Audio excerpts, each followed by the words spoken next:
The ModernJeeper Show, the show about Jeeps, Jeeping, and Jeepers.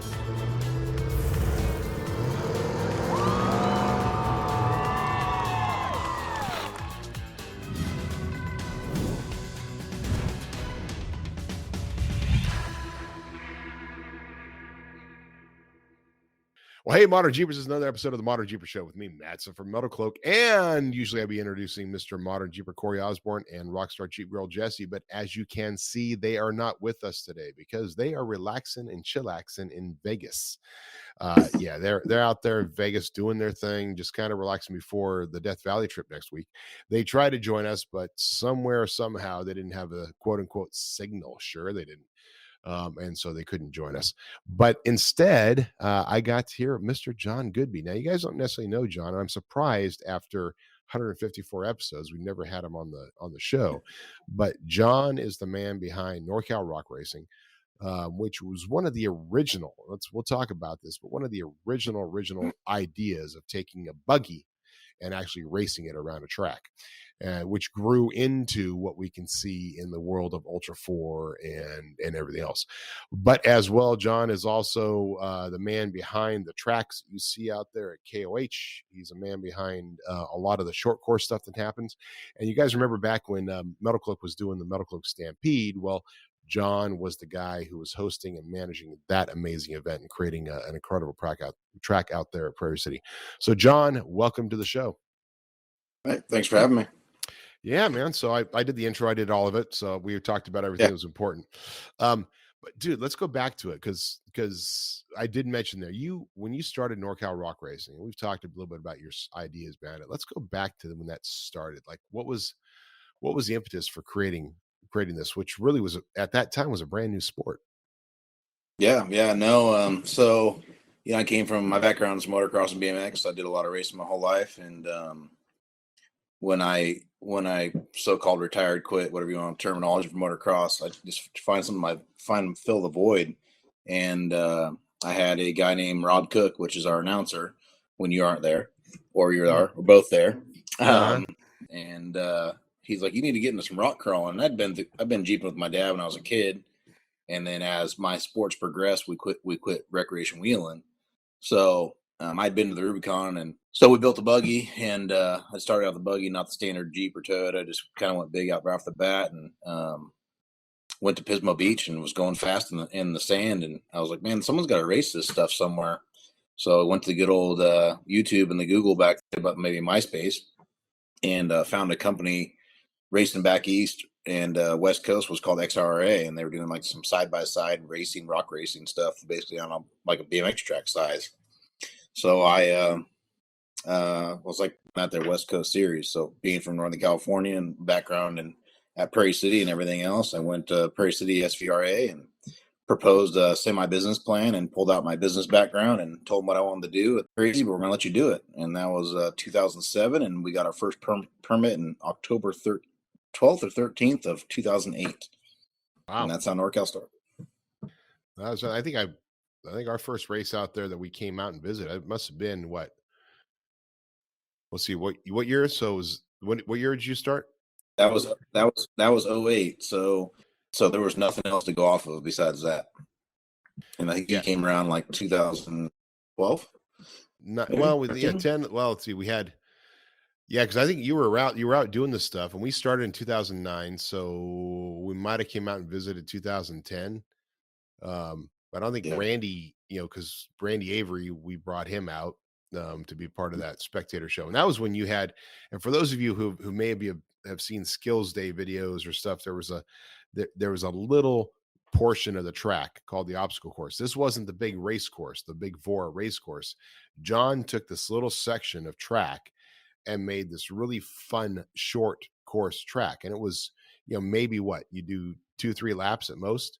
So when we first started, it was 2 cars side by side, same format as XRA had, similar.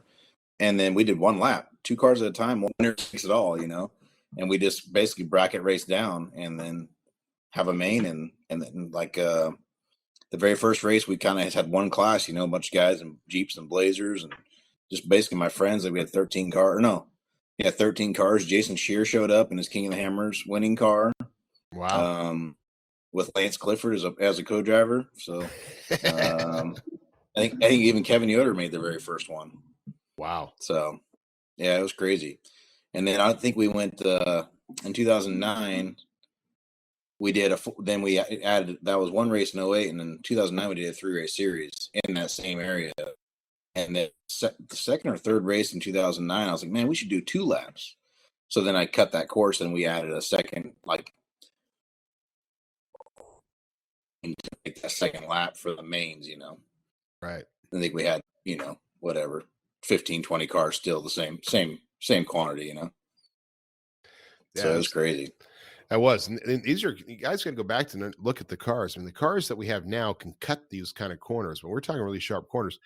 It was more times than not, these rigs were not designed to corner like that, right? They didn't have, they were these big buggies that were just like, you hit a corner too hard, just gonna roll. Yeah, they were just rock crawlers really at that time. No one was going fast, so you just, they actually had turning radiuses back then still, because they were coming from rock crawling. Although still, his car still, or Jeep still turned, but yeah, it was definitely a motocross track, maybe even more comparable to a BMX track, but for cars. And then when Randy Avery came out there with his little Jeep on 35s, that could go, and it couldn't do the rocks very well, but man, it could do the cornering, and he could drift around everything. So he was blowing people away because he had that speed in it. But yeah, and he had a lot of the background from the tough truck, which is in intermediate show for monster trucks, which is super tight and technical and it's right up his alley. So that was his kind of driving. Yeah. So it worked out. I mean, basically suited him real well. Suited him until he hit the rocks and broke every time. So, Yeah. But 35s flying over boulders. And that was back then. I mean, he had the boulders were there was a rock pile down by this obstacle course area. And literally, if you were to take a look at it, you would have no idea that this was an obstacle course because John set up a real, I mean, so let's talk a little bit about your business, just so you understand this. You have Goodby grading, right? So you have all the heavy equipment. That's what you do. That's what your business is one of the things you do for a living. And you had access to all this equipment to be able to go out there and make these tracks. Yeah, I'd literally just bring my dump trucks from the job site and then tractors and rent anything bigger I needed. And we just Bird and all these tracks you've been doing, right? Like you've now, so this is, Jesus, 21. I mean, I can't even count the number of years you've been doing this, but at what point did you start working with Ultra 4 and with Dave Cole in that group and start building that more relationship, and then literally become the guy building the tracks? Yeah, I think I raced 9, 10, and 11 King of the Hammers. So I was there, and I believe Fairvani's built it at one point in time. Gary's told me multiple times he hated doing it and he would never do it again. I don't know how I do it, ironically. But so I swore I did the first roller in the middle of the straightaway that was there. I'm pretty sure I built that with the skid steer. And then I think Fairvani's came and did 1 year, and then we've done it since then. So it has to be, it was after the year I raced. So I would assume it's been from 12 on. I'm not sure, but I don't remember anything being built before it was us. Was Stampede the first time that you guys started like working together? Was that like, that was the first chance for you guys to work together, was when we brought Stampede here, or? No, because I was doing the short course of King of Hammers before that. So okay. No, it had been before that. Okay. So and let's go back to 9, 10, 11. You were talking about those years racing. I mean, I think the first year that we went out to KOH was I think 2010. And that was when it was the Wild West. It was a shit show. We're standing out there on sledgehammers. Guys are all piled up on top of each other trying to get through. And rocks are falling from guys standing up on the side of the hill onto the heads of other guys standing below. It was craziness. What was it like to race those? It was insane. You pull into the canyons and people are 3 feet off the race course or in the race course. There was no. It's almost like Mexico now. Mexico's still kind of the same, and it was definitely intense. A lot of heckling. It was almost like a recreation day on the Rubicon. Just you get to a hard spot, and there's a bunch of guys there that know how to do it better than you, but they're staying on the sideline.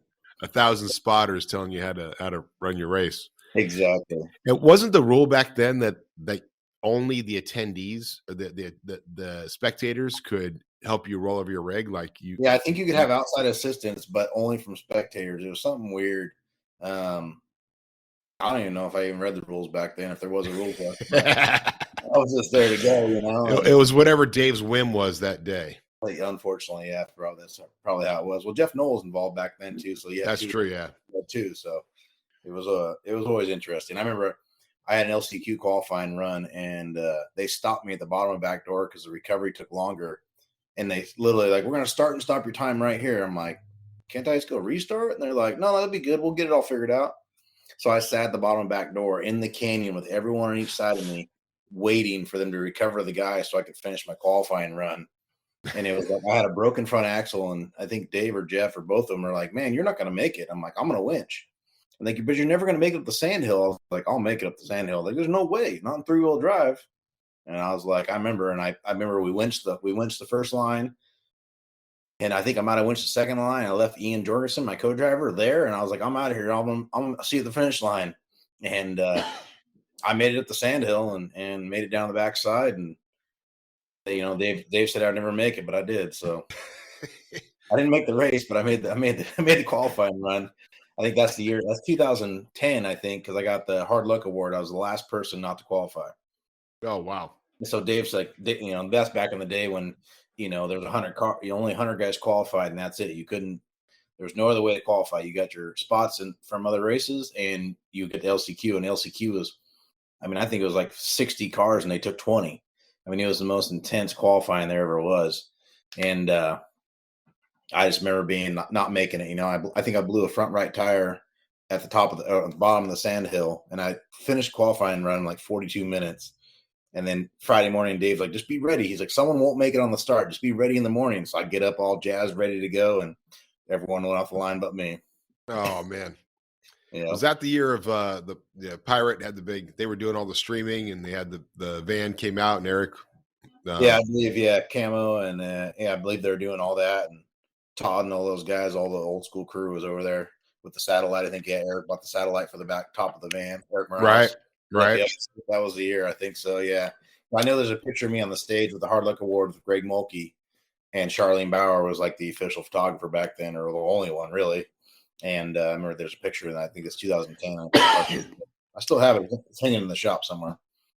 And the starting line, it was 10 or 11. The starting line was that drag race right out of Hammertown, right?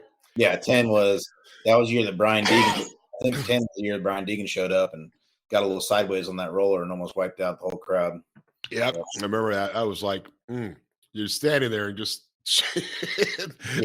taking off straight away, guys. You got to understand, this wasn't. You look at it now, and it is a professional race. It's as professional as you can get. Back then, it was a shit show. It was experimenting. Every year was an experimentation. Every race was experimentation, and Dave could change things at a moment's notice. But they literally had a drag race, this 2x2, start it, go fast straight away. And yeah, if somebody lost there, the entire crowd was lining both sides. It was not, and there was no barriers. It was like a string fence with some banner or something. The stringer barrier. It was banner or whatever, you know, like the triangle stuff. Yeah, exactly. Exactly. I think the next year after that, they got bicycle fence, so we almost, you know, then you're bulletproof. So. That's right. I think they had to start using that following year. They actually started putting people about 100 feet back from the canyons and from some of the spectator areas, and quite an evolution. But in the meantime, all this is going on. The NorCal and our KOH is evolving. NorCal Rock Racing is evolving. At what point did you move from doing what you were doing in the little obstacle area over to the Vora track? When I'm so 2008 was one race, 2009 was a 3-race series, 2010 they're doing park improvements. So the park improvements included the things you do skills day on, the pyramid, the gunite wall, all that stuff. So they only gave me one race date in 2010. So I kind of had the also momentum going for NorCal. Like 8 was good, 9 was steaming, you know, and KOH was firing up. So people were getting really involved. And then 2010, I can get one race date. Well, after that, 2011, I believe, was the first year of Ultra 4, and then formed Ultra 4 as in a regional series. And then I kind of like just, kept NorCal's little baby ball over here by ourselves. And we're going to dominate this area, and we'll let Ultra 4 travel the country. And then I think this 2011, I think is the first year I moved over to the off-road track. And I think Moore was still running at that time. But yeah, then we moved over there, and then I took all the rocks in Prairie City are mine. So I moved all those rocks over there, and then I stored them in the middle of the off-road track. And then now they're pretty much stationary. Where they live now is kind of where they live. We've kind of left those in all the new park improvements we've had. Those are kind of approved to stay where they're at. I mean, I technically donate them to the state, but they're mine. I guess I go get them if I wanted them. Move them around any way you want. Yeah. Yeah, because it really hasn't changed. The two big rock piles haven't changed in years over there. Yeah, the cost of moving them is just so substantial. The big equipment I have to bring to move them is just so much work. It's another 2 days of work just out there, And we're trying to cut it down that we can build the course in 2 to 3 days, and moving the rocks would add more to it. So we're going to freshen the rocks up before round 1 this year for sure. Speaking of which, round 1, we'll talk a little bit more about it, but that's the Metalcloak Shootout, which is really, we've been doing the Metalcloak Shootout now for 3 years. It's been 3 years out there. 3 years. Yeah. The 3 years, a couple years out at Wild West until they closed. You did one last year in Reno. What was the name of that park out there in Reno? It's Fernley 95. Fernley. Yep. Out there in Fernley 9, which was great. That was a lot of fun. Yeah. And then we're bringing it back here to Prairie City. So round 1. Yeah. It's going to be perfect. It's going to be rad. It's going to be, I think we have a good turnout. It's the first race after King of the Hammers. Everyone's got their cars prepped. They're still jazzed. So the car count should be good. We got some new UTVs that came out. So the UTV classes are going to change a little bit. A lot of the youth UTV drivers moved up to bigger cars. So that class is going to slow. So that's the thing about these races now. You get how many races you do in a day? Some 20, 22 races? Yeah. No, we did. It's 13 classes times 3. So yeah, technically 33 races, 39 races. It's almost it's a what is it? A $25 entry fee to watch. Yeah, spectators $25. Yep. So for $25, guys, you can come out there and watch 33 races. I mean, it's a full day of racing, and all from the UTVs and the kiddos and then all the Ultra 4 classes, right? I mean, all the different classes, the 4,600, the 4,500, 4,800, 4,400, whatever. All of them are out there. Plus, of course, because the Gomez brothers are local, NorCal, they are always out there. They love Prairie City. It's a great place for them to wreck and crack and break stuff. So you're going to see them out there, which means including King of the Hammers, Raul, which we're trying to get on the podcast, but, he's a busy guy because he has to make money now to pay for all of his bad hobbies. But they're going to be out there. I mean, it is an incredible day of racing, and you just can't not get your money's worth for $25. Yeah, I mean, that's the biggest thing about NorCal. Even on the racer side, we've tried to keep the entry fees low and the payouts high, and the bang for your buck. I mean, I know, bring a family of 4 kids, 12 and under are free. I feel like that's a good cutting point for kids. And you guys will be out there displaying, and there'll be some other companies out there. Raceline, Nitto brings out the semi and always has a bunch of giveaways to give away from Nitto Tire, and Trevor from California Customs comes out, brings a huge trailer display with a bunch of UTVs, from every brand you could think of. So yeah, it's food trucks. We try to make it a full day, and all the amenities there to take care of everybody that's there. And yeah, that's beautiful. I mean, it really is a fun day, and when Prairie City, especially in March, it's going to be the weather won't be too hot.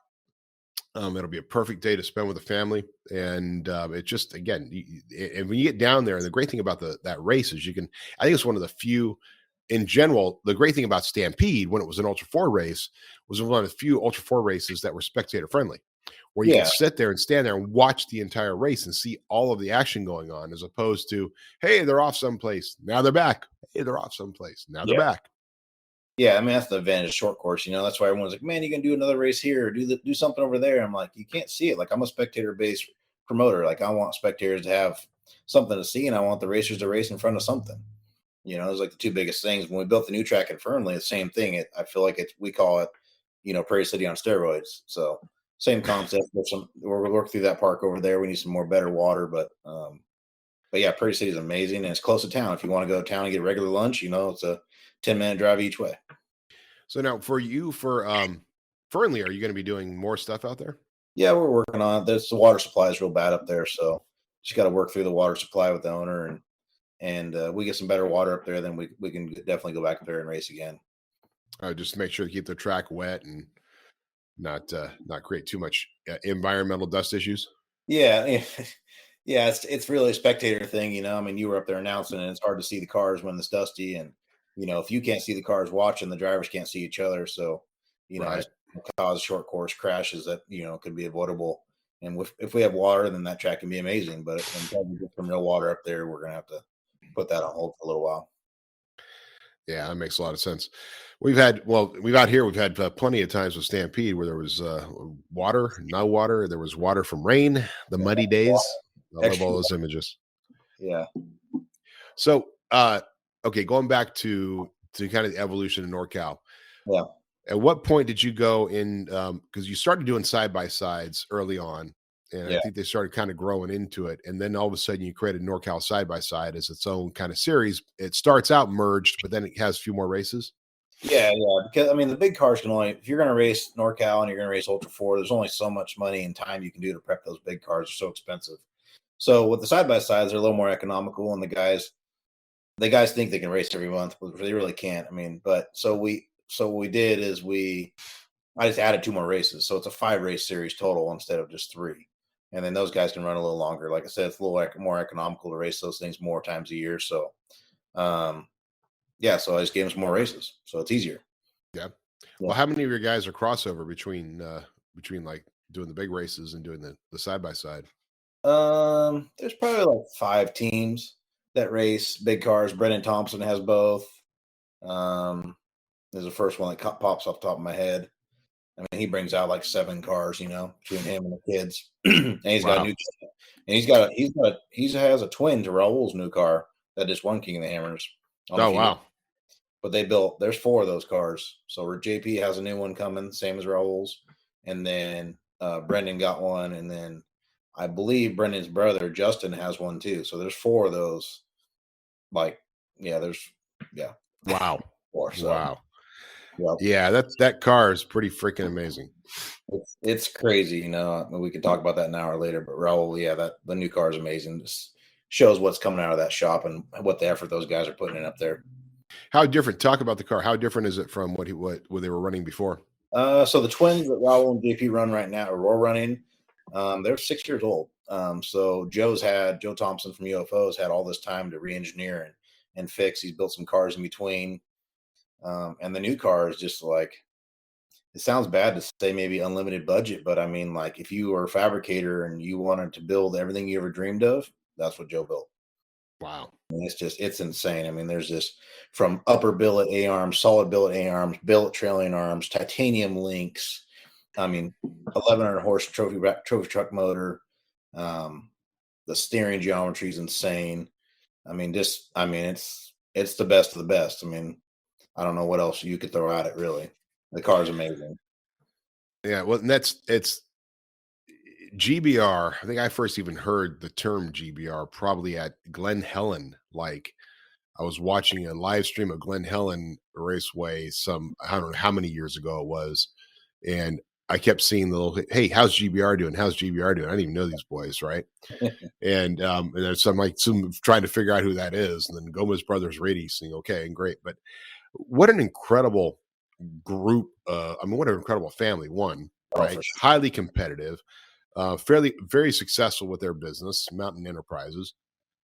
And then not only do they get something out of the racing, but they've been huge supporters of racing and like huge advocates to keep it going, both in your level and at Ultra 4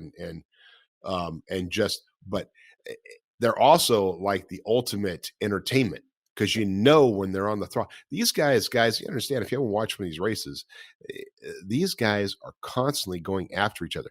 The brothers, they're family, but they are competitive family, and they hate it when one of them loses to the other, because they don't hear the end of it. Yeah. There's 3, or there's technically 4 Gomez's that race. There's JP and Raul, and then Marcos. Marcos is the oldest brother.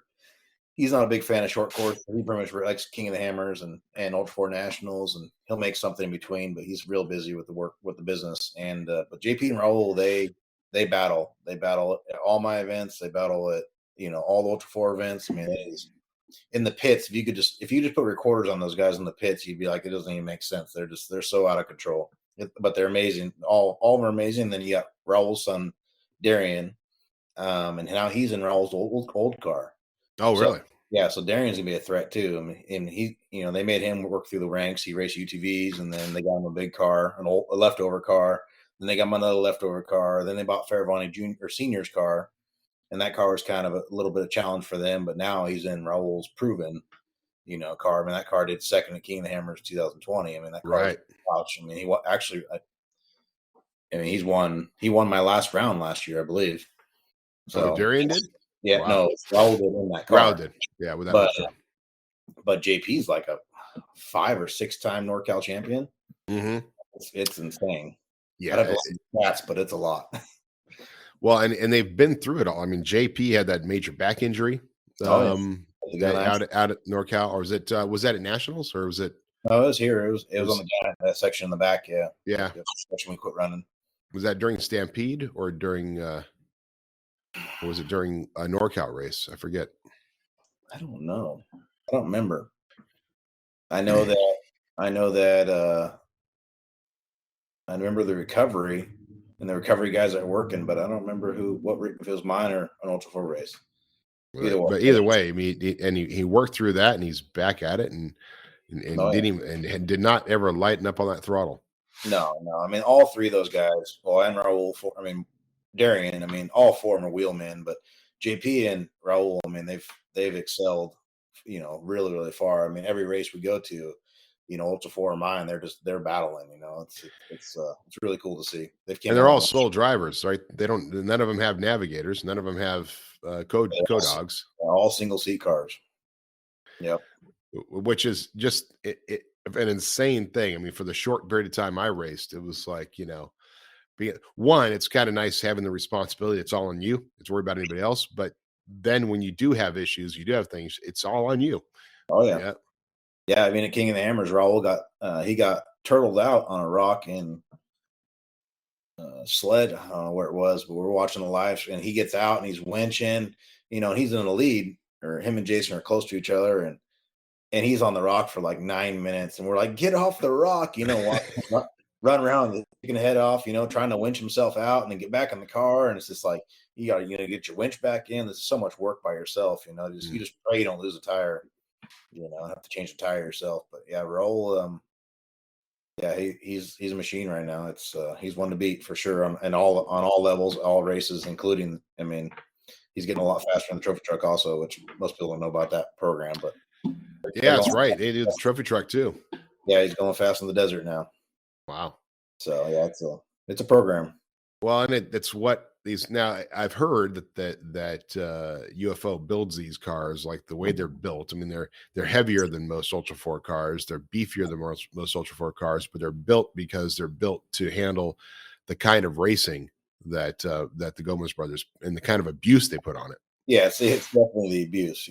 That's the cars are built like tanks. They're heavier, but they're built to withstand. I mean, the front of Raul's car, I mean, they have a rack of front bumpers in their shop, just because, I mean, how many front bumpers they go through, not necessarily hitting people, but just like the amount of damage they put on their cars. It's just insane. And where's their shop at? They're in Lotus. So right. So is all the cars are there on that same big, yard up there in Lotus? Yeah, everything's in the race shop up there. Everything's there, and that's where all the cars get prepped and maintained and torn down, built. Everything's there.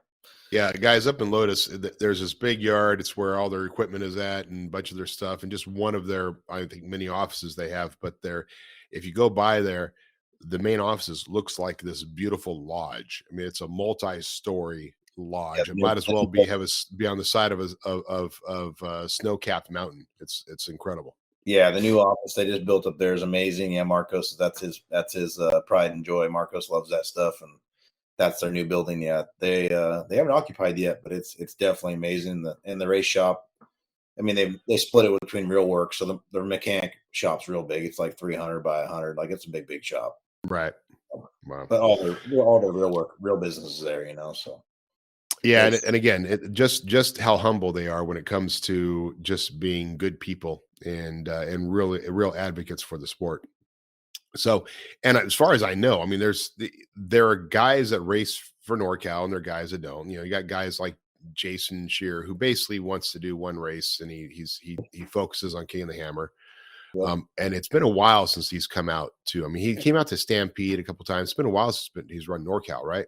Yeah. Most of him, Randy Sloss, and there's a couple of the guys like that. They're just kind of one race, one and done. That's what's cool about Raul. When Raul won, he's like, even on the podium, he's like, I'll see everyone at every race. He's not going to race King of the Hammers and that's it. He'll be a real king and he'll support the whole season and it'll be cool. And hopefully the new car gives everyone a run for the money at every race. because every track's different. So it's going to be good. I'm stoked for him. Well, and Prairie City, we always called it Stampede. We called it the Carnage Unleashed. And when I would stand up there and talk to the racers, and I think the first year I tried to warn them because it was our first year racing there. Yeah. That Prairie City is a different kind of track. It's short course, but it eats cars. Yeah, it's definitely hungry. It's crazy. The rocks were when we first started building the courses, like we would take a big excavator and take a rock out of the middle of the rock pile and tell in my head I'm like, yeah, good luck getting through that. And I got a bad reputation, I feel like, of just tearing cars up. So then we started making the rock piles easier. So now we go in there and set all the rocks in. So they're drivable and it still gives everyone a challenge, still gives us fans a show, but it's we definitely sounds bad when we make the courses a little easier than we used to. But it's still, I mean, it doesn't matter because it's still the track itself. In the course itself, I know there's been talk over the years of trying to make it a bigger, better course and more professional with more safety barriers and all that kind of stuff. And so it's a little bit off now because they still have the cut turn, right? Yeah, the cut turn's there, but the safety fence the project is approved and everything's done. Budget's there, everything's there. I think it's going out to bid. So we will get a catch fence at Prairie City from basically where we call the Gomez tree all the way down the finger, all the way around Spectator Hill, and we'll get our finish line turn back. So it'll come up around past the tower and have our old finish line jump, which is the project that I'm going to give an estimated start date, but it's all approved and budget's there. So it's going to be rad when that's done. Well, you got to go back and you just touched on something, the Gomez tree. You got to tell that story. Oh, I mean, I think so there's a section coming downhill. If we're running the track normal direction, we come downhill and we always build a jump at this section of trees. And right after that tree, I mean, there's some rock bed that's there for drainage. And I think every one of the brothers has rolled at that tree into that ditch. He's been in it upside down with water in it. Marcos has been in it. I think Raul's sideways in it at some point in time. So we just pretty much named that the Gomez tree because they've all wrecked there at some point in time. Yeah, I remember, wasn't it before that it was just a big ditch and then they threw the rocks in there, which actually kind of made it harder because I think even one of our old sponsored rigs, it was a 4500 class. It was old guys racing. Like they ditched it into there. I mean, axles torn out, everything because of the rocks. It went from having mud where you could potentially be upside down in it. I think that was a Fairmont. It was who else? Somebody else was upside down in it. Who the hell is it? I'll try to remember here in a second. But we've had a few accidents over there in that area. But all of a sudden, but like the old guys racing, they just axles torn out, everything from slamming into those rocks. Yeah, that rock bed in there. I mean, the state had to do a bunch of erosion control and water runoff. So the riffraff and the big rocks, that's what it's for. It's all state stuff. And unfortunately, the environmentalists in the park are pretty strict, and they've been putting projects in and make sure the park stays open. Really, I mean, so I just go with the punches, but everyone can say what it is over there. It is cool that they're allowed to do all that stuff. I mean, the reality is that this is, one thing for all of our listeners. And here in California, we have these SVRA parks, these OHV parks. Part of the goal for the state is creating these areas where we can safely go and do stuff, whether it's off-roading or motorbiking, side-by-sides and stuff. That doesn't necessarily mean we're out there tearing up the mountains because they were, a lot of our trails up there got taken away. But for these parks, it's pretty cool because it's not all the parks can do this, but it's pretty cool that Prairie City, which is about 10 minutes from our shop here, has not only a combination of tracks, it has a world-class dirt bike track, Yep.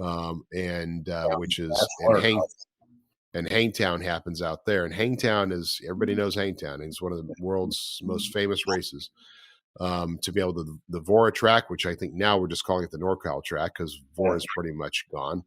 And then just 800 acres of OHV track where you got side-by-side bikes. There's guys go out there, mountain bikes, do mountain bike racing. There's so much stuff. And it's so cool that it's right there. Yeah, there's a go-kart track, quarter midget track. Right. It's 65 usable acres right now. Wow. And then they're adding the old clay pit or the old pit down at the bottom. That's got approved in the new general plan, so that's going to go into construction. That'll add another. I believe that area is like 140 acres. So what's going to happen with the pit? I think it's going to be a side-by-side track similar. We tried to get the off-road down in there, but I think the side-by-side growing is what's going to end up being down there. The general plan keeps on changing, but the general idea of it is going to be an off-road for sure. Nice. And we won't lose any other off-road, so that'll be good. That'll be good. So the Vora track, again, let's talk about Vora a little bit, because Vora was just the thing for a long time out there, that track. You and Dave Cole got involved with Vora. And then tell us about that. So yeah, Vora was struck. Vora had been. Vora, I think, is the oldest desert racing sanction, I think, around it against all the other guys. So they were real strong for a long time, and then they went through a couple of interchanges, and then, honestly, I just was over the Vora racing and the NorCal racing, and then I felt like I could do both. So we ended up acquiring. I was acquiring Vora alone, and then I called Dave and told him I was going to do it, and he goes, "Well, I want to do desert racing." And we had this idea to do some crazy desert races that we're trying to bring back across the country, and so him and I partnered in the deal, and then the Vora guys, we couldn't make it work, and I was trying to give them they want to race on their own days, and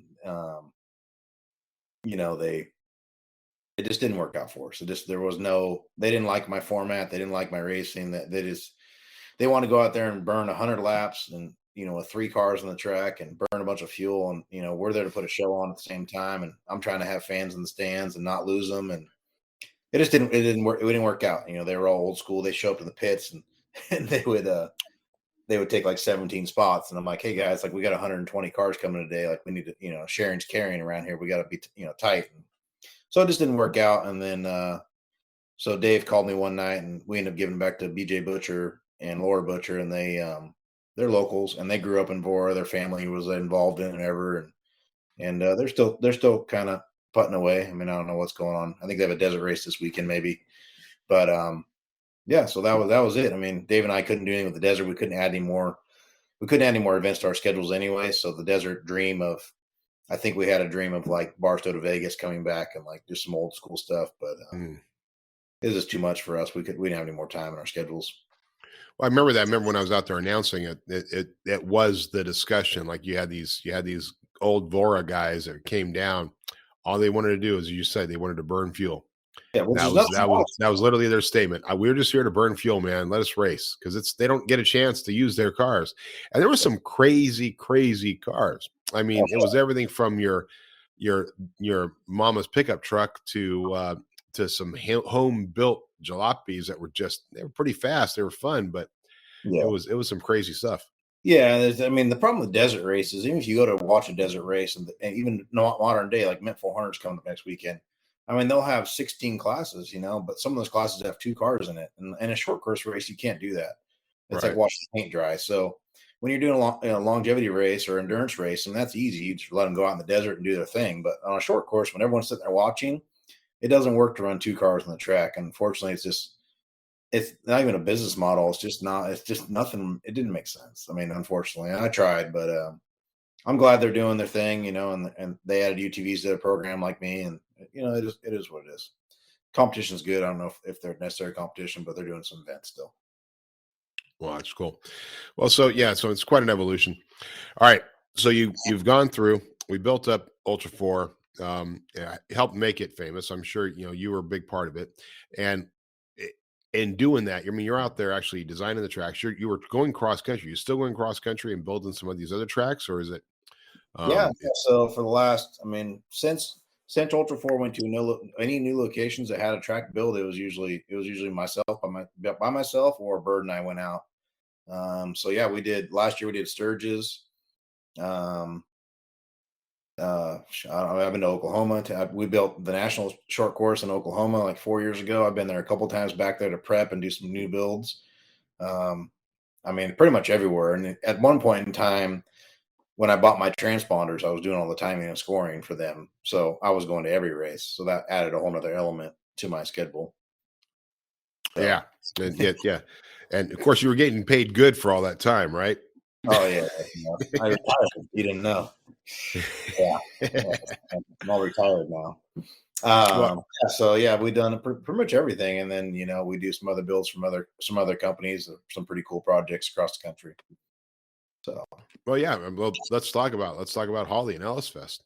Yeah. So Holley approached Ultra 4 about doing an event called LS Fest West, which is in Las Vegas, and they want to do an off-road portion. So they reached out to Dave because obviously he's bigger than on the map of scale of off-road. He was bigger than I was, but Dave couldn't build a track, so he contracted us to go in there. And then so I've been building the off-road portion for LS Fest since the very beginning. So we're on we just signed contracts for year 6, I think, or 7, maybe 7 in West. And then yeah, it's an amazing event. So Holley is not scared to promote. They're not scared to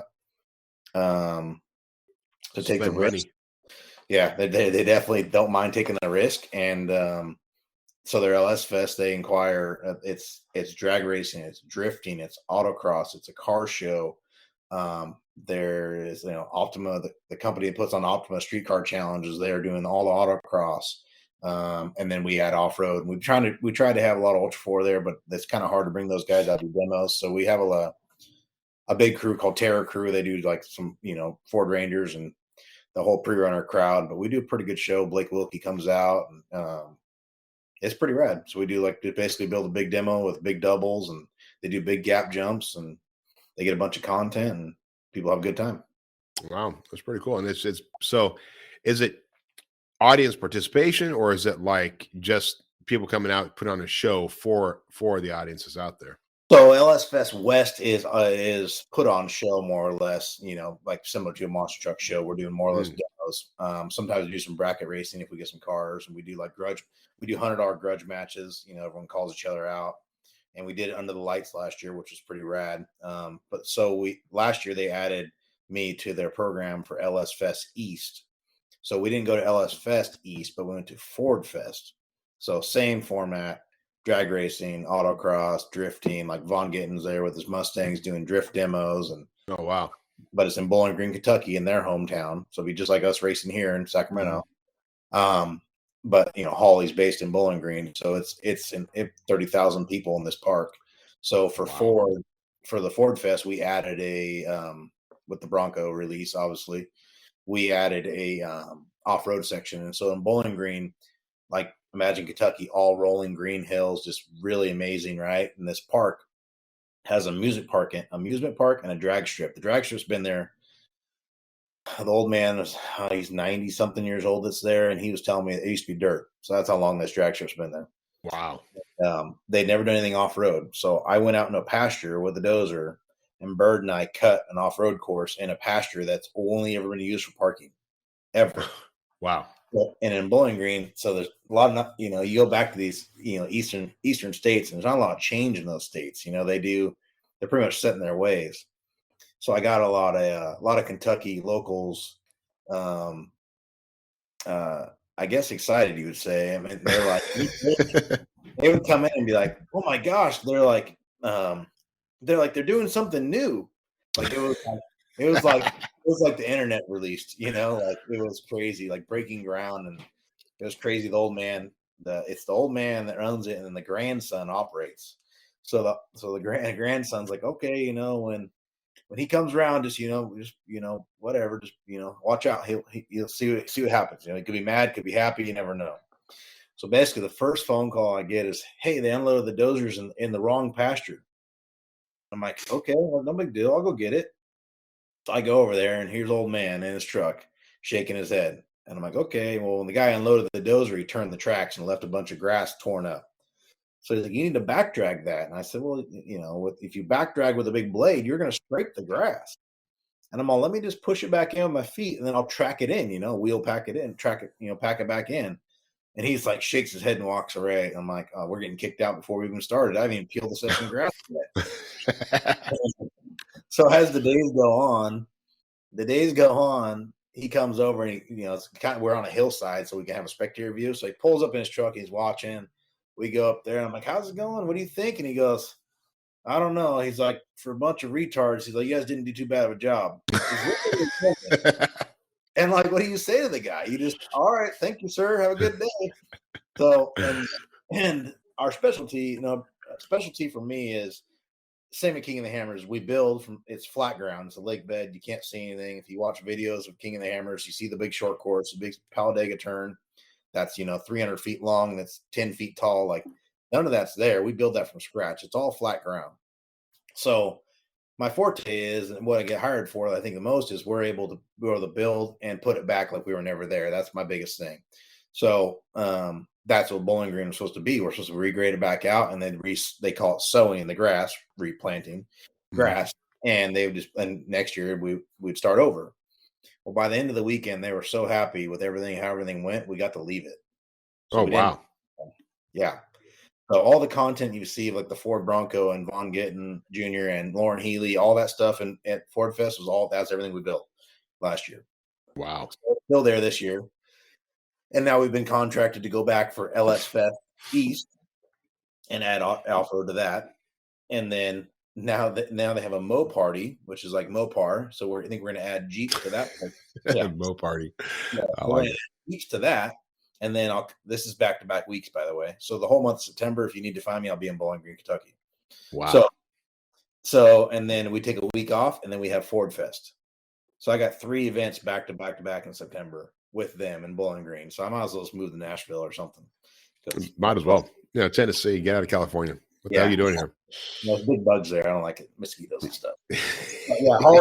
Holley's been amazing partner with NorCal. They came on, and they're huge supporters of us here. Huge supporters in every project that I do, as far as anything off-road vehicle wise or on-road. And they're just amazing to work with. They're amazing people. Well, yeah, it's an amazing company too. Just, the acquisitions just keep coming as they keep growing in. They just clicked 78 brands, I think. Yeah, ADS was one of them. Yeah, they consumed ADS at the new year. Bear Brakes. Mm-hmm. Right. And a real big one was Brothers Classic Trucks. Right. Like it's insane. Like they're like I took a tour of the 3 warehouses, and it was like over 1.5 million square feet. Wow. Yeah. Like Earl's Fittings. Everyone thinks everything's Chinese from Earl's. They had racks of hex tube in there, and they still make the fittings in Bowling Green and filmed anodizing. Wow. This crazy, crazy stuff. So yeah, it makes our 70,000 square feet feel very, very small. Your stuff is huge. This facility is very large and state of the art. Yeah. And the machines you guys have you're tenfold what you were 10 years ago. But yeah, it's you guys are killing it. Yeah, cool. Yeah. So okay, so let's talk about KOH this year, KOH 2022. Yep. All right. So I mean, what was your overall? You were there for how long? I think I did like 15 days this year, 16 days. So you're only there about half the time that most of them are there. They're out there about a month, right? Yeah, the core staff usually moves in the first weekend in January, and they move out, the week after. They were cleaned up by I think they were out off the lake bed by Thursday after race week, so it wasn't bad. And we've heard this from multiple people, but they do an incredible job of cleaning up out there. I mean, there's not a shred of evidence, really. Yeah, that goes back to the same thing for me. And we tear that track down, and then we roll pack it and put water in it, and then I pray for a windy day. So once the wind blows one time, you'll never find the short course where we built it. You can find the entries and exits, but that's I get so many phone calls like, I can't find where Talladega was. I'm like, well, there's 3 bushes in a row. If you go out 152 feet, there it is. That's kind of how I got it all laid out. And people they always are astonished that we make that place flat. And then Dave's crew does this amazing job getting everything else cleaned up in the trash. I mean, at most years, there's a volunteer group that comes out of Yucca Valley, the local group right there, and they all get paid. But it's I think we have it's anywhere from 50 to 100 volunteers with trash bags walking that lake bed. It's insane. Wow. Yeah. So yeah, they do a good job. That's incredible. Yeah. By the time I get there and we start working, the tents are up, the fences are up, the starting arch is up, so we can build around that or through that, or we move it where we need to put it. Power's in, internet's in, all that stuff, all that underground is usually in by the time I get there. And now everyone is getting there even earlier. I got there the day after town opened. The gates opened on the 21st, and I think I pulled in the lake bed on the 22nd, Saturday. Wow. The welcome gate had already opened. I had to go in and check in like a normal person.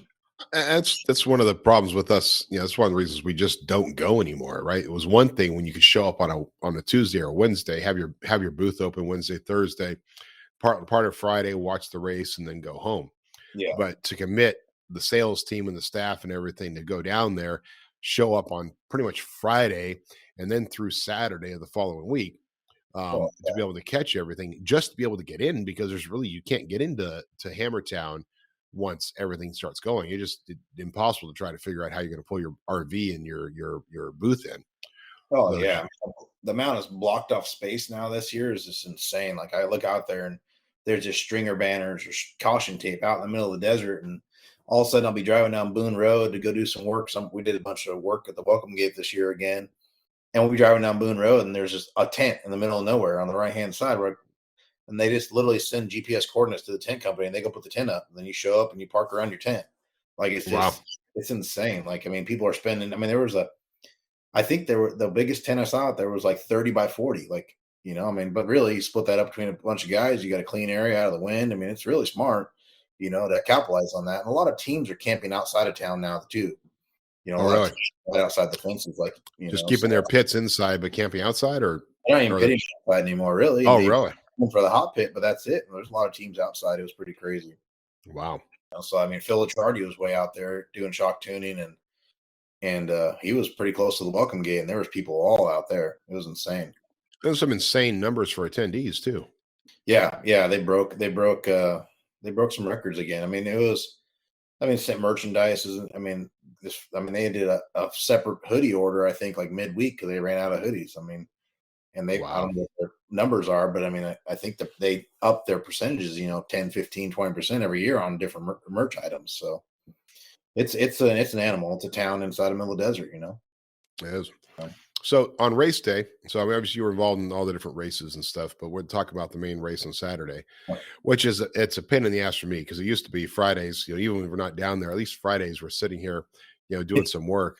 I've got 4 screens in front of me and one of them would have the race going on. Right. Mm-hmm. And then all of a sudden it's instead on Saturday, I'm busy doing stuff. I'm texting Will for updates. Yeah. All right. Who's in the lead? Who's going to, you'll give me because I didn't have a chance to watch it. Yeah. But on race day, so what was that? Talk about that day. What was it like this year? So Bird and I used to choose a trail and we'd lead a crew, or lead a trail, and we do recovery or do what we need to do. But we quit doing that. So now we just prep. Our job assignments for Hammer King or King of the Hammers is just short course. We're to that, and the rest of the time we have downtime. We get to hang out and, spend time with our friends. And a lot of these people are my real friends now. I see them more than my real friends at home, right? So, right. So we're actually able to hang out and have some downtime, and it's good for us, and it's kind of makes it less work and, not as tough as it used to be. So we had no assignments at all for race week per Hammer King or per King of the Hammers. So I help. Most people don't know, but I help the Gomez brothers with their trophy truck program. I don't help with the rock sports very often because this is conflict of interest. I feel like they race I want it black and white at my events. I don't want any gray area. So we're all friends, and I spend time with Raul outside of the racing. And but the trophy truck program, that's fair game. We're in Mexico. We're in Vegas to Reno. It has nothing to do with NorCal. It has nothing to do with King of the Hammers. Nothing. So it's amazing time there. But so obviously I'm involved all the time. So I'm in the race shop. I'm here at home at the race shop, and we have different stuff going on. So at the King of the Hammers this year was the hardest year to be hands off, not to be able to help and be involved and help with logistics and whatnot. But I was in the pits, hung out. We had the premium going. Their crew did all their thing. I was in the main pit, and the race was insane. It started, Raul qualified good. Lauren was out there, had an issue in the beginning. Shear was way out front. It was a typical King of the Hammers. You never know what's going to happen. And it was a good day. It was a good day. I mean, it was a good day if you want to classify it as a good day for NorCal. We had a lot of NorCal finishers finish. Kevin Yoda finished. In the 4,600, 4,500 class. Rick Lavazzo finished. All together it was pretty good. Phil Burton did pretty good in the UTVs. So yeah, all together it was good. Yeah, good for our area. Well, a lot of NorCal pride. Pride. So then, of course, when the Gomez brothers won, or when Raul won, so what was the party like? Tell me. What was the party like Friday night or Saturday night? Everyone's pretty spent by then, so like the party itself is pretty calm. But I feel like I have had so many people come up to me and like, can you tell them to please not burn the town down? How am I the keeper? Like, yeah, we're friends, and like, and I know them all well, but they're like, they obviously have a reputation. Yeah. Please tell them not to burn the town down, and Marcos being fourth, should have been third, and so it's like, and JP probably would have been right there if he, didn't have the incident he did. So it's like, it's just insane. But is that the dream? Is that the dream? First, second, and third? Oh yeah. They want to own that podium, That would be crazy. The town would probably burn down. It would probably be bad. But it was cool. It was, I was happy, and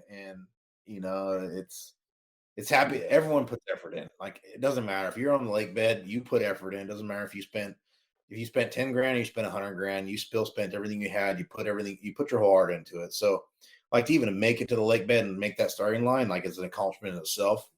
Some people are there to finish the race. Some people are there to win the race, and there's nothing like race morning. There's nothing like race morning when you're just there and you're just, especially when you're a racer and you're just getting ready. And all I did was 4,500 class, but man, just being out there on race morning and getting all bundled up, getting early, getting ready to go, get the car going, get your crew running around you, taking care of you, getting you to go and to start that race. And you just have no idea what this day is going to bring you. You have no idea. Yeah. And then looking from the outside, I've been involved on both sides for so long, either on the race op side or, we time and scored that race a couple times, so it's like, I've done every aspect. I've been on the lake bed for 31 days with Dave from the very beginning to build the whole town, so I've kind of done it all. And to be hands off and then be able to kind of be a fan, but kind of insider fan, it's like being in like a paddock in NASCAR. You get to stand behind the pits, kind of deal. But actually it's all your friends. It's a pretty cool experience. But yeah, it was cool. Marcos was super excited. It's everyone thinks when your family and your brothers, you spend every day together or whatever. But those three brothers, they all work differently in the company, so they don't spend a lot of time together outside of this. So racing's like kind of like the one family thing they do. Marcos will tell you that this is the one thing they all do together. And rarely. I don't see them together at home at all. Like, I don't ever see all three together. I see them all separately all the time. I saw Marcos this morning, but I don't see I won't see like. Me and Raul and JP won't go to dinner, if that makes sense. We probably will. It's just so to have them all in the same spot for a week long, eating breakfast, lunch, and dinner in the tent, with their food. They have their own food tent, and to be in the it's Same in NorCal when they come to NorCal race. I mean, it's very rare for all of them to be together on a Saturday. So it's really that's interesting. I didn't know that because they definitely are a very strong family. So you see them all out there working with each other. So that's pretty cool. Yeah, the element's there, and they talk every day during work, but they don't. It's that's the one time that they get to hang out and they do their thing, and it's really cool. It's the dynamic of the family is amazing. So when one wins, they all win. I mean, JP is obviously upset, but I mean, Marcos got fourth, and he should have won, and this is how it is, But they're all happy for each other, so it's really cool. Yeah, it's still bragging rights. Oh, yeah, and the Raul, I mean, he's just gonna be pounding his chest in front of everybody for a while. Oh, for sure. Yeah, he's yeah. So I mean, he had the new car. His car got done. JP's did. There's all that. All that, right. All that smack talking in between. So with now, because I remember last year at Shootout out at Fernley, was it Marcos that the helicoptered in just for the race? Like he wasn't racing, but he just no. I think Raul was Raul the one that came. Okay, yeah. So which one of them is the helicopter? Which one of them is actually a pilot? None of them are pilots. They just have a guy who flies. I don't think you want any of those guys to fly. Different skill set. Yeah, no, Raul. He came up. He had some.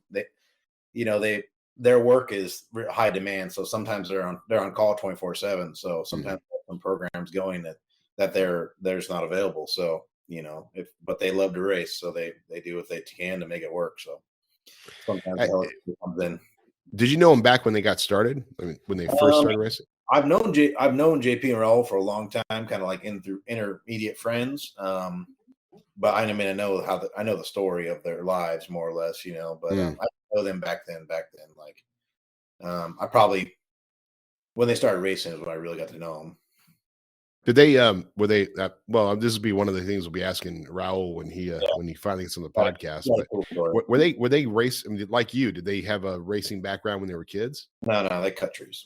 They cut trees. Their father started with a firewood company, so they've been chopping wood for a long time. Yeah, their old man was a worker, and that's what they started, was just literally selling firewood. Yeah, that's it. Wow.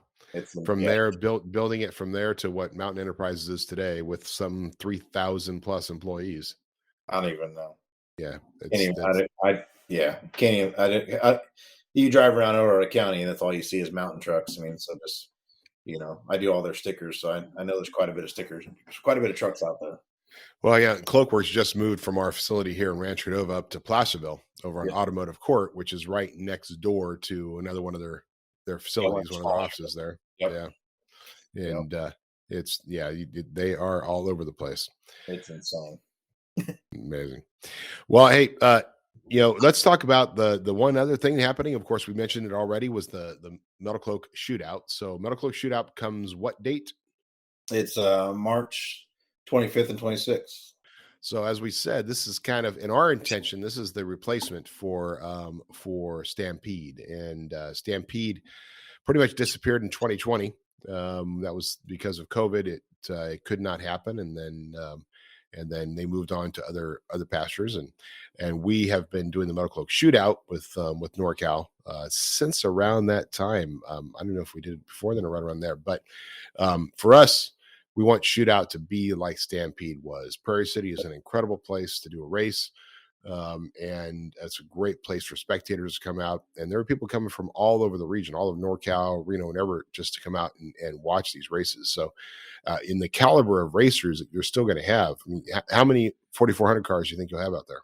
I think we'll probably be close to 20 again, as usual. But the thing about NorCal is concentrate with the fastest guys in the country. I mean, there's Eric Miller and some other guys across the country that are fast, but like the concentration of the fastest of the faster here. So we get a real turnout, real competitive, and obviously the reigning king of the Hammers will be there. Right. So you'll just see them because come on, guys, think about it. Reigning king of the Hammers, first race after KOH, JP and Marcos both trying to prove themselves against and take him down a notch, because he's probably still walking around. They want to take him down a notch. They want to prove that they're better. They want to prove that it was an anomaly that didn't win. So they're going to go after him, right? And are they running? What cars are they running? I think I was just talking to the shop guys yesterday. I think the new car is going to make it. And then Darian will be in the old 83, the old King car. And then JP will be in his normal 82. Marcos won't make it. He just like I say, he's not a short course fan. So, yeah. But he is actually. Marcos did call me the other day that he's going to bring one of his oldest boy into the side by side class. So, oh wow, I might see a new young Gomez. How old is he? 13. Wow. So I think we're going to put him. We talked about an RS1. So nice. Yeah, well, there and the pits. The coolest thing about our pits at NorCal is they're all open. Everyone's pits are open. Everyone come check them out, and everyone come see the winning car. And meet them and whatnot. And they always have swag to give away. And the GBR guys, they put on a show. Yeah, and tacos. There's always some tacos. They always bring tacos. I can have a taco food truck there, but they still bring their own guy. Yeah, we just got to talk about that. We got to figure out if we want to do dinner out there like we've done in the past. Okay, like we used to do for Stampede or whatever. But let's work out those details. But yeah, it's a great time. It's a great race. It's a great track. Are you going to keep your track about the same? How are you going to change it up this year? We had some park improvements going on the back side of the track, on the upper side. Oh, right. So they have some area fenced off yet, and they weren't finished fencing yet, so I haven't seen what we're doing up there yet. But I think we're going to run the long, run regular direction, and the finger's up for option still. I don't know if we're going to run the finger, which is the section that runs, to the right back. So. How long is that course usually if you're using your? The longest I can get out of there is like 2.9 miles. Oh, 1 mile. Wow. Yeah. So normally we run like 2 miles, 1.6 if we don't run everything. Now think about that, guys. It's 2 miles where you can basically see it all. See every jump, every climb, everything. There's only one section where all of a sudden they disappear. That's when they come back down the downside when they're about to go up the gunite. Yeah. Yep. Outside of that, you can see just about everything. Yep. Yeah, it's a 90% viewing friendly track. And we have is Big Rob going to be doing the announcing? Yeah, he said he has some time off, so he's I talked to him the other day, and he said he wanted to come back. So everyone gets burnt out a little bit, and yeah, a lot. We've been volunteer based for years, so for a lot of years, all my friends are out there volunteering, and luckily now we're able to offset some of the people's costs of days off and whatnot. So I put a little cash in everyone's pocket now. I try to do as much as I can. At least the guys they'll take it. Some guys still won't. But Rob said he's back in, so hopefully he makes all the races. But he's definitely in for the round one. That's awesome. Yeah, and he's entertaining. I had fun doing it, but Rob's a lot more entertaining than I am. Well, he knows all the inside, So yeah. He knows all the racers and he knows all the fun stuff, and he hangs out and he knows it. And so he has, I have fun listening back to recordings I have of some of the races I did, and he was doing the announcing. It's, he definitely gets into it. He has fun with it. What have you figured out as far as purses and stuff for this race? We're still going through budgets right now. So I'm going to try to announce something here in the next 2 weeks. We just opened entry fee, opened online entry yesterday, right? Monday. Yeah, we opened yesterday. So yeah, we're gonna try to release some new stuff here. The schedule got a little funky just because we're trying to figure out locations and make sure the state had enough dates for us for the whole year. So sure, we got a little delayed start on the schedule here, and some other stuff coming down the turnpike that could be shaking some things up. So we'll see how that all plans out. Well, cool. And of course, right now, I mean, when it comes to things like masking and everything else, and just like the COVID rules, the state property is and the way the race goes out there is pretty much clean. I mean, we're open. Yeah, no restrictions. So cool. The only restriction is at the other state park is dogs on a leash. That's pretty much it. Dogs on a leash. That includes dog children. They got to stay. Keep them safe. Yes. Well, cool, man. It's going to be fun, guys. If you haven't come out and seen a race, come out and check it out. We're going to do a lot of promotion and push this next month. Metalcloak, of course, will be out there full bore. Adventure Rack Systems will be out there in full bore, showing off our rigs and doing what we do, and just wanting to meet all of you. We'll have shirts to give away, shirts to sell. There's plenty of swag to buy for NorCal swag. And I don't know if you freshened stuff up this year. It's kind of getting a little stale. Yeah. No, we got some new designs coming down. Yeah, we're just approving some of that. Some new hats, some new women's stuff. I'm literally just going through the trailer. That's my plan. Actually, I'm gonna go finish the trailer inventory right now and get that done. And then I mean, this is the best bang for your buck, right? I mean, low entry fees, high payouts, and I mean, I don't keep any of the drivers' monies. I mean, most people don't know that, but I don't keep a lot of the money that comes in from them and just give it back to them. So no matter what, we have 100% payback, and that's kind of how it works. Well, that's pretty much it. I mean, come on, guys. We were talking about Ultra 4 Racing and Hammer King being a professional business now. I mean, it's what they do over there and the level of activity happening. But for John, I've always seen John. This is a passion and love, and he has over the years put more money into it than he's ever gotten out of it. It might as well be a hobby that is at the nth level. And of course, it's built up business with other things, but using what you've make from Holley to be able to support NorCal Rock Racing or vice versa, whatever.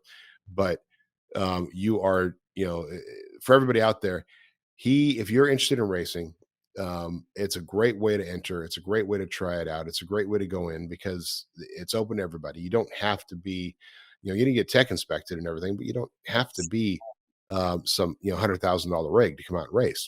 Right. Yeah. We have to go all the way across the board, all the old Forger classes. And we have a pre-runner class too, which is kind of run what you brung as long as you have your safety equipment. So yeah, I mean, and all UTVs. So it's all about the safety equipment. So as long as you have all that, you can pretty much race. Yeah. Yeah. And I remember back in the days, let's see, what was it? One of the first years you did run what you brung. Was that the year that the Gomez brothers decided to break their Raptor? Yeah, they might have raced the Raptor. Yeah, I think they raced the Raptor around, threw some tape on the side of it, put a number, raced it, and broke it in half. But it's Gomez brothers. That's what you expect from them. Yeah. All right, guys. So hey, check us out. You can. How do people find you? How do they find you on the net? How do they find racing? How do they find tickets? Every social media platform, I guess, minus Twitter, I guess. So Instagram, Facebook, it's all NorCal Rock Racing or NorCal Side by Side. The website's NorCalRockRacing.com. And all emails come to me. So it's just a one-man show until we get to the race. So there you go. Respond to everything. So, all right. Well, John, appreciate you joining us. Hey, for everybody out there, so you can reach me at Matson@Metalcloak.com. If you want anything to do at all with our Modern Jeeper adventures, which is what Corey and Jessy are preparing for right now. Death Valley is just around the corner. They are getting that one. And then right after that is Moab. And of course, we have Easter Jeep Safari coming up as a group. We'll be out there doing the CTI trailer. In fact, come to think of it, gosh, this weekend, Tierra del Sol, 59.5 Tierra del Sol down in Ocotillo Wells, which even though it is not an official Tierra del Sol event, because that couldn't be approved because of county restrictions, et cetera, everything I hear is that it is full on Tierra del Sol. There's still tons of people out there, and it's still a fun time. So we're down there by the Jack in the Box with the CTI trailer. By their big vendor tent. So come down and visit us. We'll be there Friday afternoon, Saturday afternoon. In fact, the guys are heading down right now they're probably in Bakersfield right now, setting up at American Off-Road in Bakersfield to do a CTI event. Then they have another event tomorrow on the way out towards Ocotillo Wells, about right around the same time, I think 4:30 or something like that. And then they are going to TDS for Friday and Saturday. Then my rig, I don't even have my rig. My JT right now is fully loaded, fully outfitted for overlanding, tagged ARS, and is being taken by Mike Upchurch, our brand manager at ARS, out to Death Valley for a few days. So he's taking it up there, and it should be a lot of fun, get a lot of great footage, and have a good time. So, but following that, we got EJS. Following that, we've got Modern Jeeper Adventures in Moab. There's just a ton of stuff going on, guys. So check out the calendar at ModernJeeper.com. Our events coming up at ModernJeeperAdventures.com. The forum, ModernJeeperForum.com. And, of course, Metalcloak.com and NorCalRockRacing.com to get your tickets, to check things out, to tell your friends about it, and have them come on out to this exciting race. We're calling it the return of the Shootout or the return of the Stampede, whatever you want to call it. It is the biggest event at Prairie City that is on four wheels, because can't compete with Hangtown yet, but someday maybe. And with all that being said, we will thanks you, John, again for joining us. Thank you for having me. All right. And we will see you, my friends, on the rocks.